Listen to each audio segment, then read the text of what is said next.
Diễm xin chào cô chú, anh chị, các bạn và các em. Hiện giờ thì chắc mình đang bận rộn để chuẩn bị nướng bánh cho mùa Trung thu sắp tới. Những công thức bánh Trung thu thường phức tạp và đòi hỏi nguyên liệu cầu kỳ. Thì hôm nay Diễm chia sẻ một công thức bánh đơn giản hơn. Nếu bận rộn không có thời gian chuẩn bị cho bánh nướng Trung thu, mình có thể làm bánh này thưởng thức chung với trà. Diễm thấy cũng rất là ngon luôn. Cách làm như thế nào? Thì bây giờ mình cùng vào bếp làm món bánh xốp trứng muối với Diễm nha. Đầu tiên mình đi lấy một cái tô hay là một cái thao to chút. Vậy bây giờ mình lấy bơ mình cân. Bơ mình sẽ dùng bơ lạc, tức là bơ không có muối. Mình cân ra 120g. Vậy bây giờ mình để bơ này ở nhiệt độ phòng khoảng 1 tiếng cho bơ mềm thì mình mới bắt đầu mình làm bánh. Trong thời gian này thì mình đi chuẩn bị trứng muối. Ở đây Diễm có 5 cái lòng đỏ trứng muối, Diễm cân được 60g. Thì lòng đỏ trứng muối để khử cái mùi tanh mình có thể tẩm qua rượu, sau đó mình mang mình hấp. Và dưới cái công thức bánh này thì mình chỉ tẩm qua rượu thôi, rồi mình mang mình hấp, mình không có phết dầu mè lên ha. Tại dầu mè nó sẽ làm ảnh hưởng cái hương vị của bánh. Bắt một cái nồi nước sôi nè, mình cho cái sửng trứng muối lên mình hấp. Mình hấp trứng muối này ở lửa trung bình trong khoảng thời gian là 8 phút. Sau 8 phút thì mình lấy trứng ra và mình sẽ mang trứng này mình nghiền liền luôn. Tại vì nếu mà lòng đỏ trứng muối mình để nó nguội nó sẽ cứng mình nghiền khó nhuyễn hơn. Đó, Diễm lấy một cái rây nè, mình dùng muỗng mình tán ra thôi. Nhuyễn mịn như vậy là được. Rồi bây giờ nếu mà chưa làm liền thì mình lấy đồ mình đậy lại nha, tránh cho lòng đỏ nó bị khô. Bột để làm bánh này thì mình dùng bột bánh hay là bột mì số 8. Diễm dùng hiệu này ha. Còn nếu mà mình không có bột bánh hay bột mì số 8 thì mình có thể sử dụng bột mì đa dụng. Mình cần ở đây là 180g. Mình lấy một cái rây mình cho bột vào trong rây. Mình có thêm ở đây là 20g tinh bột bắp. Tinh bột bắp Diễm dùng hiệu này. Tinh bột bắp giúp cho cái bánh nó càng xốp, tại cái bánh này là bánh trứng muối xốp mà. Mình cũng cho 20g tinh bột bắp này vào chung với lại bột mì luôn. Và để cho bánh nó nở xốp thì mình có thêm 2g bột nổi là 1/2 muỗng cà phê. Diễm dùng hiệu này nha. Bột nổi đó mình cũng cho chung vào với bột mì và tinh bột bắp luôn. Để bây giờ mình rây lại cho 3 cái loại bột này nó đều với nhau. Tại vì cái bánh này mình không cần phải trộn hay là đánh nhiều đó. Vậy như vậy để cho bột rồi nó đều, cái bánh nó sẽ nở xốp ngon hơn.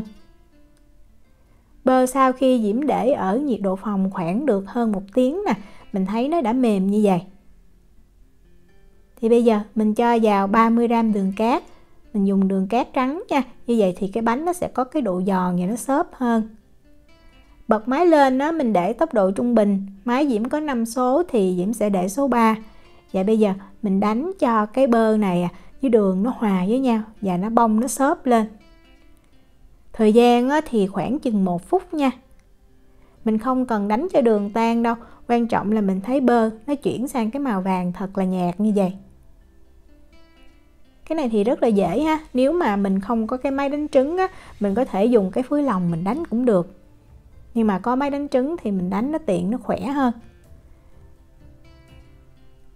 Sau đó mình sẽ cho vào đây 1g muối nha, là 1/5 muỗng cà phê. Và 30g đường bột. Nếu mà mình không có đường bột thì mình có thể thay bằng đường cắt nhuyễn cũng được. Rồi bây giờ mình tiếp tục mình bật máy lên, mình để tốc độ trung bình và mình đánh cho đường bột nó hòa đều vào trong cái hỗn hợp bơ và đường cát. Thời gian thì cũng khoảng chừng 1 phút à. Đối với lại những cái món bánh quy bơ mà mình cần cái độ xốp bông nhiều thì cái khâu đánh bơ này mình cần đánh cho nó đạt chút ha. Tức là bơ nó sẽ chuyển sang cái màu vàng thiệt là nhạt như vậy. Mình lấy cái cây phết bột đó mình sẽ tém cho những cái phần bơ ở trên á. Và nếu mà đường nó còn thì nó sẽ gọn lại với nhau, nó hòa đều với nhau. Rồi bây giờ mình mới lấy bột hồi nãy mình đã rây đều đó, mình cho hết vào luôn. Rồi bây giờ mình tiếp tục mình bật máy đánh trứng lên. Mình để tốc độ thấp thôi, lúc này Diễm để số 2. Và mình đánh theo một chiều, miễn làm sao cho cái bột nó hòa đều vào trong cái hỗn hợp bơ là được.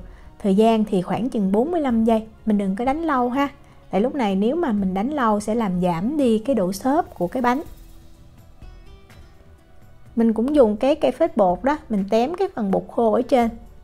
Mình đừng có trộn nhiều nha, mình chỉ tém cái phần bột khô là được. Rồi sau đó mình mới lấy lòng đỏ trứng muối mình đã hấp chín và tán nhuyễn đó, mình cho vào. Tiếp tục bật máy lên để tốc độ thấp và mình đánh cho trứng muối nó hòa đều vào trong cái hỗn hợp bột bơ. Thời gian thì chừng khoảng 30 giây à nha.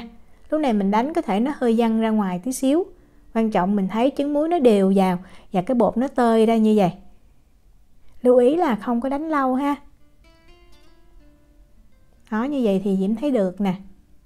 Và sau khi đánh xong á, thì mình sẽ chia bánh luôn. Tùy mình thích cái bánh nhỏ hay lớn, Diễm thì Diễm cân mỗi cái bánh là 12 gram bột thì Diễm làm được 34 cho tới 35 cái. Bột á, thì mình dùng tay mình bóp ha, như vậy để cho bột nó bên trong nó đặc nó đều với nhau. Lúc mà mình nướng cái bánh nó xốp đều, nó không có bị cái chỗ rỗng. Cái chỗ rỗng sẽ làm cho cái bánh khi mà mình cầm lên nó dễ bị bể. Đó, bóp đều rồi mình so cho nó tròn như vậy.